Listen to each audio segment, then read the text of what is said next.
This is Travis Walker from northports3d.com. I'm just sitting in my basement today confirming some parts that we designed in CAD for our upcoming dual-gantry Trident printer. One of the things that we need to do with this printer is stiffen the corners of the frame. So boron printers are built with blind joints. So in case you don't know what a blind joint is, I take this piece of extrusion, I got a bolt there, it slides into the extrusion, and then I can take my Allen key through the drilled hole and tighten it up. This is an excellent way to build a printer frame. It uses static compression to push one flat surface hard against the other, and if you do that with some thread locker on a normal printer, that's more than you'll ever need to keep it from racking too hard or causing other micro slippage issues, stuff like that. Even with a single gantry though, when you start pushing it fast, you can start to see micro slippage, racking of the printer. So here's what we're going to do.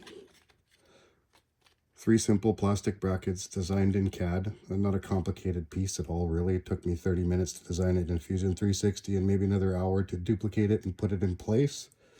But these 3 things together, bolted tightly, will make this one solid corner.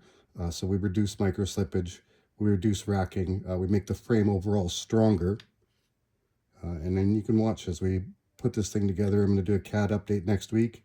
Show you the newly designed electronics bay. One of the big thing that comes from building these brackets, if you print these with well-tuned printer, they're perfectly square. So this can actually help you to build your printer as well. Pull everything square, pull everything tight.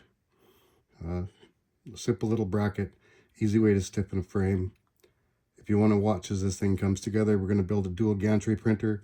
We're going to do it out in the open. We're going to let you watch. We're going to teach you how to do it.